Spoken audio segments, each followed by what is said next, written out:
क्या बात है मेघा, तुम ठीक हो? मेघा धीमे कदम बढ़ाते हुए विनय के नजदीक पहुंच जाती है, जिससे विनय बहुत अनकंफर्टेबल फील कर रहा था। ये लो, कुलदेवी का प्रसाद है, मैं वही देने के लिए यहाँ आया था।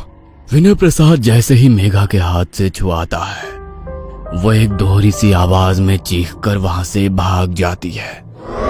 इससे पहले कि विनय कुछ समझ पाता, उसने देखा सामने से मेघा रसोई में आ रही है, लेकिन इस बार जेठ को रसोई में देख उसने पल्लू से सर ढक लिया था। माँ, आपको ये लड़की कुछ अजीब नहीं लगती?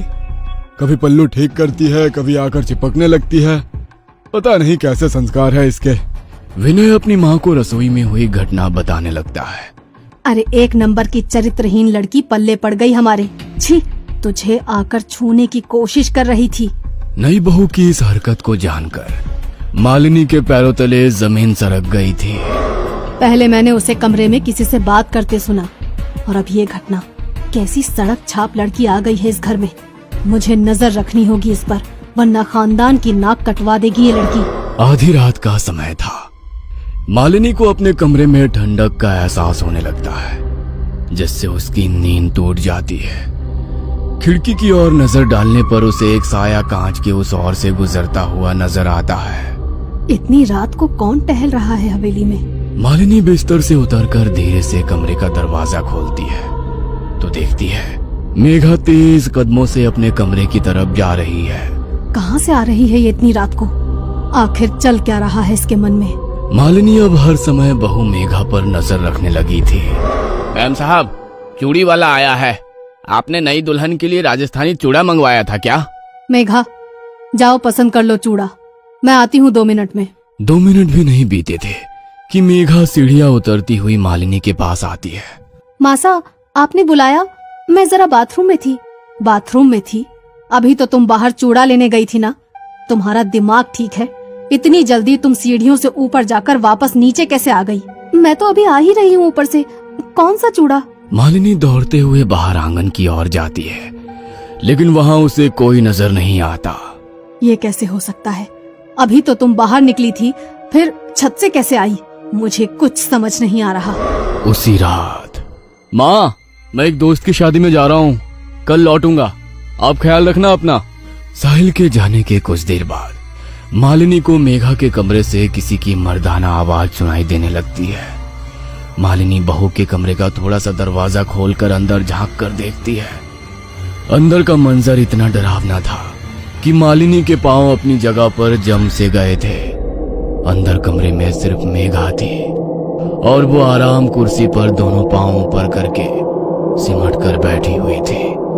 कुर्सी लगातार जोर जोर से हिल रही थी। मेघा के मुंह से एक भयानक सा स्वर सुनाई दे रहा था, जैसे औरत और आदमी की आवाज एक साथ सुनाई दे रही हो। मेघा लगातार हंसती जा रही थी और टूटी फूटी उखड़ती सी बोली में अस्पष्ट सा कुछ बड़बड़ा रही थी।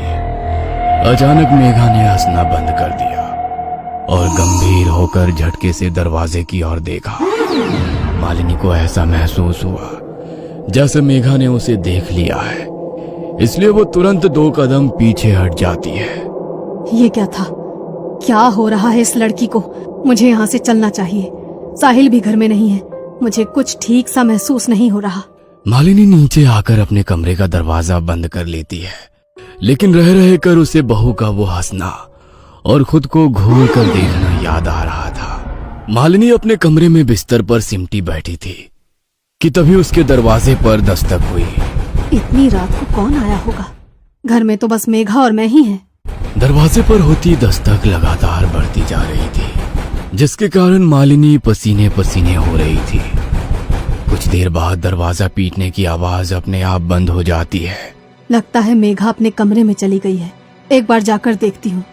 मालिनी दरवाजे में बने होल से बाहर झांकने की कोशिश करती है तो उसे होल के ठीक सामने मेघा का सफेद पड़ा हुआ चेहरा नजर आता है, जिसे देखकर मालिनी एक बार फिर से पीछे हट जाती है।